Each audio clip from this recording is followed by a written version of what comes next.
Shalom, selamat pagi Bapak Ibu Saudara sekalian yang ada di rumah. Bersyukur kalau hari ini kita boleh bangun dengan kekuatan yang baru yang datang daripada Tuhan. Sungguh kita bersyukur kepadanya. Mari Bapak Ibu Saudara sekalian, sebelum kita akan bersama-sama merenungkan firman Tuhan pada hari ini, kita terlebih dahulu berdoa kepada Tuhan. Mari kita berdoa. Tuhan Allah Bapa kami yang ada di dalam sorga, kami bersyukur kepada Tuhan untuk kebaikan-Mu boleh melawat kami, menyertai kami sepanjang istirahat malam hari ini. Pagi ini kami akan bersama merenungkan firman-Mu. Kami berdoa biarlah kuasa dan juga hikmat yang datang dari Tuhan boleh menaungi kami, agar kami dapat memahami dan mengerti kebenaran yang kami baca dan kami dengarkan ini. Terpujilah nama-Mu Tuhan, demi Yesus Kristus, Allah kami yang hidup, kami berdoa dan bersyukur. Amin. Bapak Ibu Saudara sekalian, hari ini kita akan melanjutkan pembelajaran kita di dalam 1 Timotius 5 ayat yang ke-17 hingga 20. Saya akan bacakan ayat ini bagi Bapak Ibu Saudara sekalian di bawah satu perikop judul beberapa petunjuk dan nasihat lagi. Para penatua yang baik, pimpinan-pimpinannya patut dihormati 2 kali lipat, terutama mereka yang dengan jerih payah berkhotbah dan mengajar. Bukankah kitab suci berkata, janganlah engkau memberangus mulut lembu yang sedang mengirik, dan lagi seorang pekerja patut mendapatkan upahnya. Janganlah engkau menerima tuduhan atas seorang penatua kecuali kalau didukung 2 atau 3 orang saksi. Mereka yang berbuat dosa hendaklah kau tegur di depan semua orang agar yang lain itu pun takut. Sedemikian jauh pembacaan firman Tuhan bagi kita pada pagi hari ini. Jemaat yang dikasihi di dalam Tuhan, pada bulan Juli yang lalu, perusahaan telekomunikasi yang besar di Indonesia bernama Telkomsel mengadakan sebuah kegiatan, yaitu apresiasi relawan tenaga medis COVID-19. Saudara, dalam kegiatan tersebut Telkomsel memberikan apresiasi atas kerja keras para relawan medis dan juga tenaga medis yang telah berjuang menghabiskan waktunya, bahkan ada yang sampai meregang nyawanya, berada di garis depan untuk menangani pandemi COVID-19 yang terjadi di negara Indonesia secara khusus. Tidak tanggung-tanggung saudara sekalian, di dalam acara apresiasi tersebut Telkomsel memberikan 25 GB selama 3 bulan kepada 10.000 relawan dan dokter yang tersebar di 249 titik rumah sakit di penjuru Indonesia. Bahkan menurut kabar berita yang saya baca, Menteri Erick Thohir pun ikut di dalam acara malam apresiasi tersebut. Saudara sekalian, sungguh luar biasa sekali. Saudara, di dalam kehidupan kita sehari-hari, memberikan apresiasi kepada seseorang adalah hal yang baik untuk kita lakukan. Dengan memberi apresiasi artinya kita belajar untuk menghargai kerja keras orang lain terhadap apa yang dikerjakannya.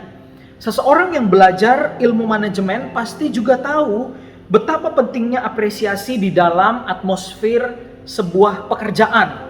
Maka dari itu tidak heran ada judul buku yang berjudul 5 bahasa apresiasi di tempat pekerjaan.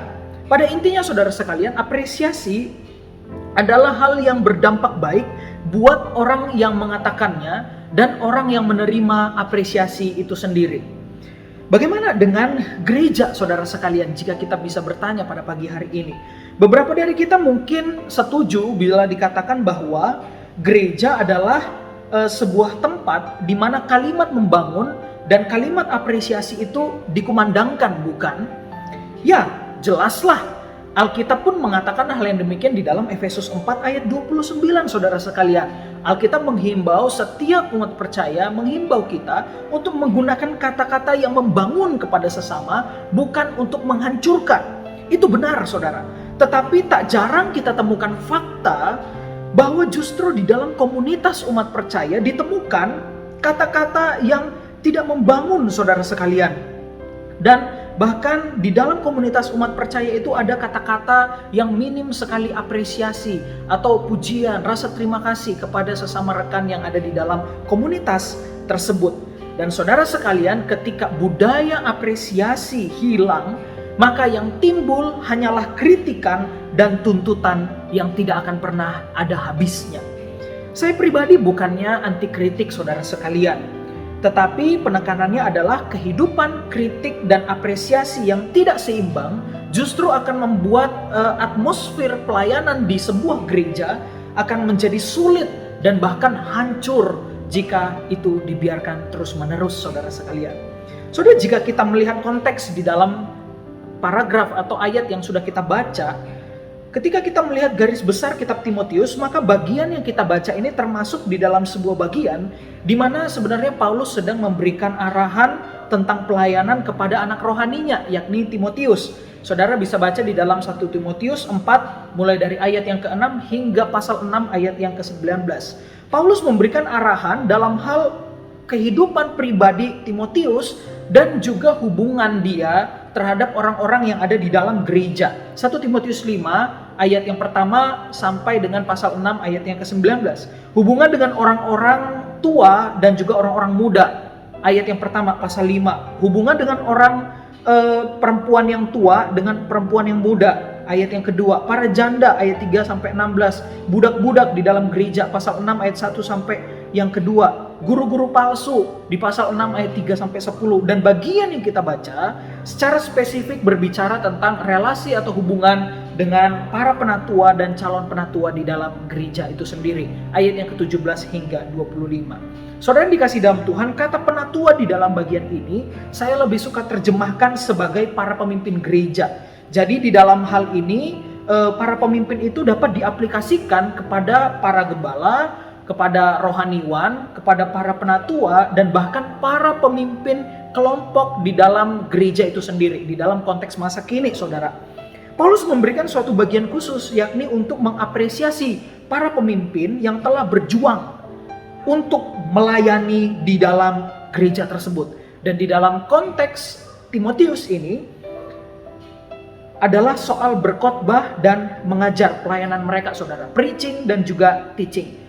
Apresiasi yang dimaksud di dalam bagian ini tidak melulu berbicara tentang materi, saudara. Meskipun memang di ayat yang ke-18 dikatakan seperti demikian.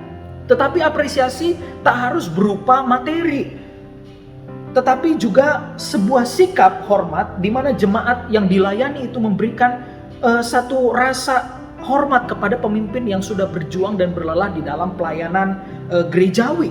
Dan dalam hal ini Paulus secara tidak langsung memberikan atau menaruh suatu posisi yang tinggi terhadap para pemimpin di dalam gereja itu sendiri. Seperti yang kita ketahui, Paulus memiliki konsep pelayanan, yakni bahwa pelayanan adalah anugerah yang datang daripada Tuhan, yang diterima langsung oleh Allah kepada dirinya. Karena pelayanan adalah anugerah, maka Paulus berpikir bahwa seharusnya para pemimpin termasuk dirinya harus bertanggung jawab untuk mengawasi jemaat dan juga pengajaran yang ada di dalam jemaat itu sendiri. Dan kemudian di dalam konsep pemikiran Paulus, pemimpin itu juga harus menjadi seorang pemimpin yang giat, seorang pemimpin yang rajin, bukan berleha-leha apalagi malas, saudara. Pemimpin harus memiliki inisiatif, bukan menunggu perintah baru jalan, saudara. Jelas ini adalah posisi yang memang tinggi, memang sesuatu yang sangat khusus sekali dikatakan Paulus, tetapi jabatan ini juga tidak mudah, saudara. Maka dari itu Paulus menghimbau bagi para jemaat yang melihat pemimpin yang baik, yang berjuang dengan giat itu untuk dapat memberikan apresiasi yang baik kepada mereka. Selanjutnya, posisi yang tinggi dari pemimpin itu bukan malah dipakai untuk menciptakan satu budaya anti kritik, saudara. Justru Paulus menegaskan di ayat 19 bahwa pemimpin bisa dikritik, tetapi kritikan itu harus dapat dipertanggungjawabkan kebenarannya, bukan sekedar asumsi dari orang yang mengatakan, tetapi sebuah fakta. Dan kemudian Alkitab juga menuliskan harus dapat dibuktikan 2-3 orang saksi, saudara. Dan di ayat 20 juga masih menegaskan tentang pemimpin yang terbukti kesalahannya harus ditegur di depan umum. Ditegur di depan umum ini bukan berarti harus ditulis di dalam warta jemaat gereja, lalu atau kemudian yang bersalah itu dipanggil ke depan gereja dan kemudian mengaku kesalahannya. Bukan seperti itu maksudnya, saudara. Tetapi cukuplah diketahui oleh beberapa orang dewasa imannya dan kemudian dia ditegur di hadapan mereka. Di dalam Matius 18 ayat yang ke-15, Yesus mengatakan, apabila saudaramu berbuat dosa, tegurlah dia di bawah 4 mata. Jika ia mendengarkan nasihatmu, engkau telah mendapatkannya kembali. Saudara, dalam bagian ini Yesus pun memberikan contoh tentang teguran, saudara. Dosa atau kesalahan harus ditegur, bukan didiamkan. Saudara, apa yang bisa kita pelajari di dalam seluruh rangkaian penjelasan yang sudah kita dengarkan pada pagi hari ini? Saudara sekalian, tentu ada banyak hal yang bisa kita pelajari. Ada banyak hal yang bisa kita aplikasikan melalui rangkaian penjelasan yang sudah diuraikan tadi, saudara sekalian. Saudara dapat mengambil poin yang mengena di dalam diri saudara sekalian dan refleksikanlah aplikasi itu di dalam diri saudara sekalian, di mana Allah Roh Kudus berbicara secara pribadi kepada saudara. Tetapi dalam kesempatan kali ini saya ingin mengajak kita untuk melihat lebih jauh dari sekedar apa yang bisa kita pelajari dan ambil di dalam bagian Alkitab ini. Saudara, saya ingin kita untuk merenungkan sebuah pertanyaan. Apakah gereja di mana tempat kita beribadah saat ini memiliki budaya kritik apresiasi yang seimbang atau tidak? Saudara, jika jawabannya adalah yes, gereja yang saya tempati memiliki satu budaya apresiasi dan kritik yang seimbang, maka saudara syukurilah itu di hadapan Tuhan. Tetapi jika jawabannya belum atau tidak, saudara, maka firman Tuhan pada pagi hari ini mengingatkan kita, apa yang bisa kita lakukan, apa yang bisa Anda lakukan di dalam konteks budaya yang seperti demikian. Biarlah firman Tuhan pada pagi hari ini juga boleh menegur kita, tetapi bukan hanya menegur, mendorong kita untuk menciptakan perubahan di dalam komunitas di mana Tuhan tempatkan kita berada. Amin. Tuhan Yesus memberkati Bapak Ibu Saudara sekalian.